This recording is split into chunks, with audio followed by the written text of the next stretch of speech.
शुभोदय छात्रों। 10वीं कक्षा 8वां पाठ स्वराज्य की नींव। क्या है पाठ का नाम? क्या है? स्वराज्य की नींव। इसको 7 भागों में बांटा गया है। डे 1 आप लोगों का जो डे 1 है उसमें जो है हम लोग उन्मुखीकरण, उद्देश्य, विधा विशेष और लेखक परिचय जानेंगे। इस तरह हम लोग आगे बढ़ते हुए कहानी आने वाले कक्षाओं में देखेंगे। कहानी यानी एकांकी की तरह है। ये एकांकी क्या है हम लोग इस पाठ्य पुस्तक में देखकर पढ़कर जानेंगे। पेज नंबर, टेक्स्ट बुक पाठ्य पुस्तक पेज नंबर जो है 41 41, पेज नंबर 41, पन्ना नंबर 41 निकालिए। ये विष्णु प्रभाकर जी ने लिखी हुई जो एकांकी है, इसमें पहले हम लोग उन्मुखीकरण यानी प्रस्तावना जानेंगे। प्रस्तावना यानी क्या है?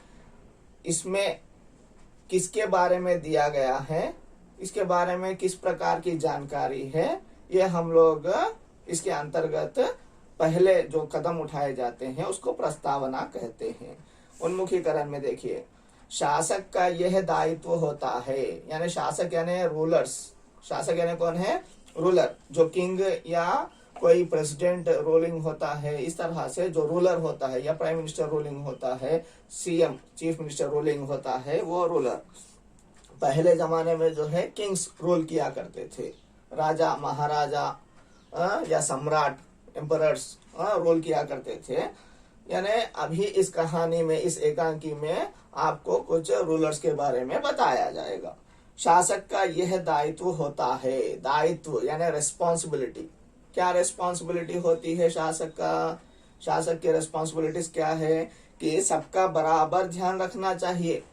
सबका बराबर ध्यान रखना चाहिए। यह मेरे परिवार का है, यह मेरे दोस्त है, इस तरह नहीं रहना है।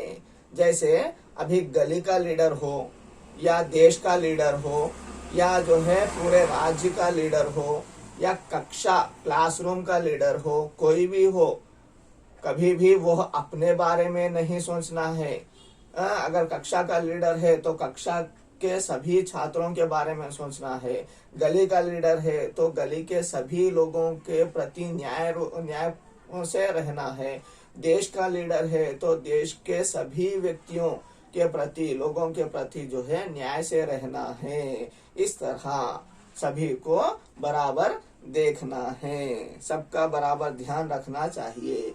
विपत्ति की हालत में धैर्य और समय स्फूर्ति से काम लेना चाहिए। अगर विपत्ति की हालत आई है, अगर कोई प्रॉब्लमेटिक समय आया है, डिफिकल्ट समय आया है, उस समय में जो है धैर्य से रहना है, क्योंकि वह जो है किसी एक चीज का प्रतिनिधित्व कर रहा है, रिप्रेजेंट कर रहा है, इसलिए पहले उसे धैर्य से रहना चाहिए। जैसे एक परिवार में पिता धैर्य से रहता है, माता धैर्य से रहती है और बच्चों को आगे बढ़ाते हैं, उसी प्रकार से हम सब लोगों के जो प्रतिनिधित्व है, प्रतिनिधि है, रिप्रेजेंटेटिव है, वो लीडर को भी धैर्य से रहना है और समय स्फूर्ति से काम करना है। इस समय पर कौन सा स्टेप लेना चाहिए, ये इस डिफिकल्ट समय पर, इस प्रॉब्लमेटिक समय पर कौन सा स्टेप लेना चाहिए, इस तरह की समय स्फूर्ति रहनी है।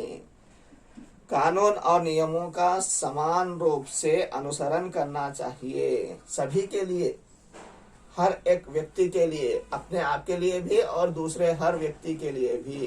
कानून और नियमों का, लॉ, कानून यानी क्या है? लॉ, और नियम, रूल्स एंड रेगुलेशंस, जो कानून में बनाए गए हैं, जो कॉन्स्टिट्यूशन ने बनाए हैं, उसके समान रूप से पालन करना है, अनुसरण करना है, फॉलो करना है, सभी के लिए समान, सभी के लिए इक्वल, इस तरह से फॉलो कराना है। वो स्वयं भी फॉलो करना है और दूसरों को भी फॉलो कराना है। जो शासक अधिकार में क्षमा का गुण रखते हैं, जो शासक अधिकार है, अभी मैं एक शासक हूँ, मैं एक रूलर हूँ, मैं एक किंग हूँ, फिर भी मेरे पास क्षमा का गुण है, यानी क्वालिटी है। दूसरे आगे वाले व्यक्ति को क्षमा करने की, मीन्स उसको एक्सक्यूज करने की क्वालिटी होनी है। तो वो बहुत अच्छा राजा है, वो बहुत अच्छा किंग है, वो बहुत अच्छा रूलर है, निस्संदेह है वह आदर्श शासक कहलाता है। इस तरह का शासक, इस तरह का रूलर, इस तरह का जो किंग है वह आदर्शवादी है, यानी आइडियल पर्सन है, बहुत ही अच्छा, सभी के लिए आइडियोलॉजिकल है। ओके, इस तरह के शासक ही हमें दुनिया भर में चाहिए। इसके प्रश्न देखिए, शासक को विपत्ति की हालत में कैसे काम लेना चाहिए? क्वेश्चन नंबर 1 आंसर आता है, आपको बोलना है, समझाया गया ना। शासक को यानी रूलर को विपत्ति की हालत में जो है धैर्य और समय स्फूर्ति से काम लेना चाहिए। धैर्य से काम लेना है और समय स्फूर्ति से, इस समय पर कौन सा स्टेप लेना अच्छा है, इस तरह के समय स्फूर्ति से। सेकंड क्वेश्चन, आपकी नजर में आदर्श शासक के लक्षण क्या हो सकते हैं? आदर्श शासक के लक्षण क्या है? मेरी नजर में आदर्श शासक का लक्षण है अधिकार में क्षमा होना। अधिकार में, जो टेक्स्ट बुक में दिया गया है, अधिकार है फिर भी वो क्षमा कर सकता है। अरे थोड़े लोग क्या होते हैं, अधिकार है मैं तलवार से उसका गला काट दूंगा, उसको बुलेट से भून दूंगा, उसको जेल की सजा दूंगा, वो मेरे लिए अच्छा नहीं है, इसको मार दूंगा, इस तरह से नहीं। अधिकार है फिर भी क्षमा का गुण रखने वाला शासक अच्छा है। थर्ड क्वेश्चन, सुव्यवस्थित शासन के गुण क्या हो सकते हैं? सुव्यवस्थित यानी अच्छी एडमिनिस्ट्रेशन के जो शासन है, रूलिंग है, उसके अच्छे वाले गुण क्या है? ओके, सबका बराबर ध्यान रखना, ओके, सभी को बराबर देखना, इक्वली देखना, विपत्ति में धैर्य और समय स्फूर्ति से रहना, ये सभी जो है अच्छे शासक के गुण है। सुव्यवस्थित ओके होना, कानून और नियमों का पालन करना, कराना, उसका अनुसरण करना, अधिकार में क्षमा का गुण रहना, ये सभी कुछ जो है सुव्यवस्थित शासन के गुण माने जाते हैं। नेक्स्ट, उसके बाद उद्देश्य देखेंगे। स्वराज्य की नींव पाठ का उद्देश्य क्या है? छात्रों को साहित्य में एकांकी विधा से परिचित कराना।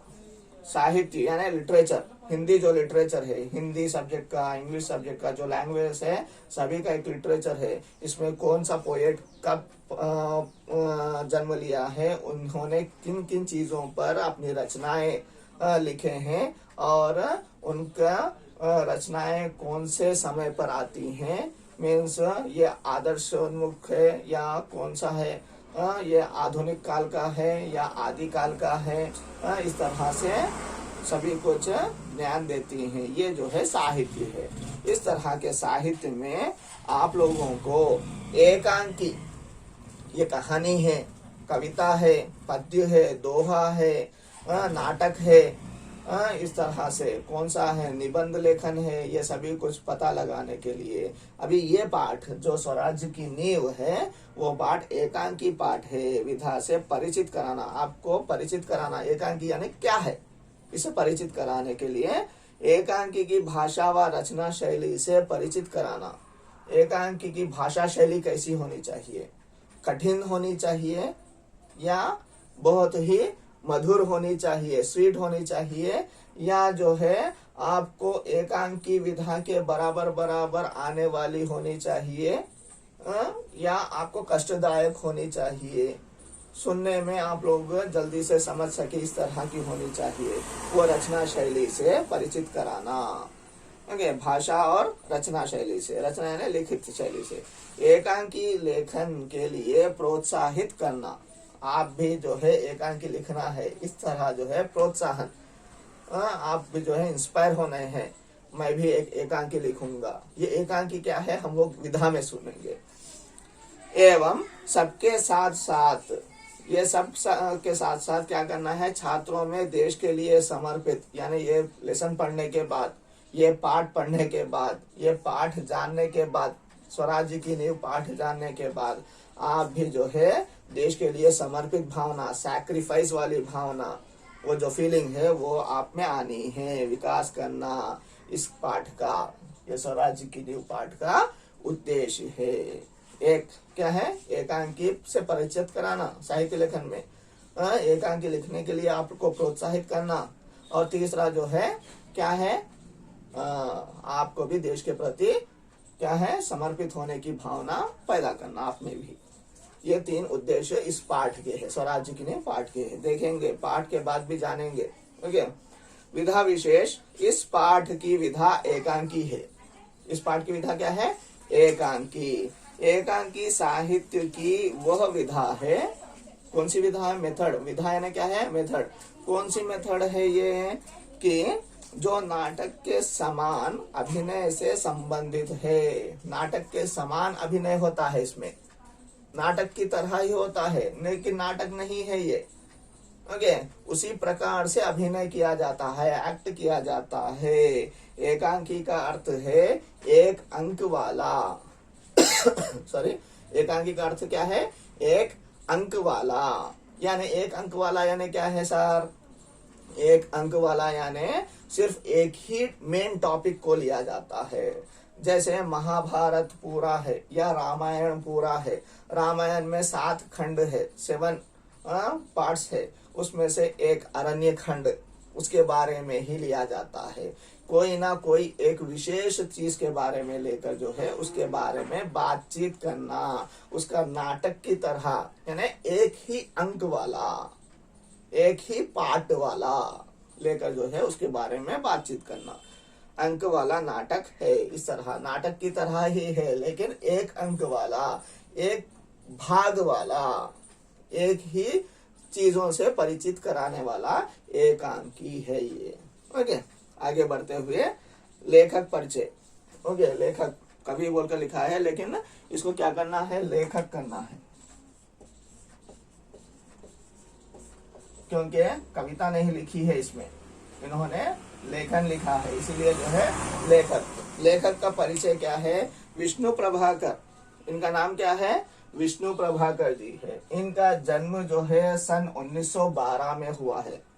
ओके, इनका जन्म जो है 1912 में हुआ है। और मृत्यु आप लोगों के टेक्स्ट बुक में जो है क्या दिया गया है, उनका देहांत, देहांत, मृत्यु, इस तरह से कुछ भी दिया जा सकता है। निधन, मृत्यु कब हुई है, सन 2009, यानी अब से 11 साल पहले की बात है ये। मृत्यु कब हुई है, 2009 में हुई है। किसके मृत्यु, विष्णु प्रभाकर जी के मृत्यु, जो लेखक है। कौन से किसके लेखक, स्वराज्य के नींव पाठ के लेखक। इनकी विशेषताएं, इंपॉर्टेंस क्या है देखिए, वे है आदर्श प्रिय व्यक्ति हैं। इन्हें जो है आदर्श प्रिय व्यक्ति माना जाता है, यानी आइडियोलॉजिकल पर्सन है सभी के लिए। अरे इनके जैसे लिखना है, लेख लिखना है, इनके जैसे कविताएं लिखनी है, इनके जैसे रचनाएं, बुक्स लिखने हैं कहकर एक आइडियोलॉजिकल पर्सन है ये सॉरी। इन्हें प्रेमचंद परंपरा का आदर्शोन्मुख यथार्थवादी लेखक कहा जाता है। और सिर्फ आदर्श प्रिय व्यक्ति ही नहीं, प्रेमचंद परंपरा से, यानी प्रेमचंद किस तरह लिखा करते थे, उनके परंपरा को, उनके ट्रेडिशंस को, उनके व्यक्तित्व को फॉलो करते हुए, उनके पर्सनालिटीज को फॉलो करते हुए, वो जो है प्रेमचंद की तरह ही आदर्शोन्मुख यथार्थवादी, मीन्स यथार्थता से, यानी अपने जीवनों से कहानी लेते थे, उसके ऊपर जो है एक लेख लिखा करते थे, रचनाएं लिखा करते थे। इस तरह के लेखक माने जाते हैं। कौन, विष्णु प्रभाकर जी। कौन माने जाते हैं, विष्णु प्रभाकर जी। कैसे लेख लिखते हैं, यथार्थवादी, यानी निज जीवन से, किसी के जीवन से, उनके बारे में आवश्यक चीजों को लिखना ही यथार्थवादी लेखक। और आदर्शोन्मुख, यानी आदर्श, जिस कहानी से आदर्श प्रकट होता है, आइडियोलॉजिकल थिंग्स प्रकट होते हैं, उस तरह के आदर्शोन्मुख और यथार्थ संगठनों से, इंसिडेंट से लेख लिखा करते थे, रचनाएं लिखते थे। इस तरह के लेखक माने जाते हैं। कौन, विष्णु प्रभाकर जी। और आवारा मसीहा के लिए, आवारा मसीहा एक रचना है उनकी, उसके लिए जो है सोवियत लैंड नेहरू पुरस्कार से उन्हें सम्मानित किया गया है।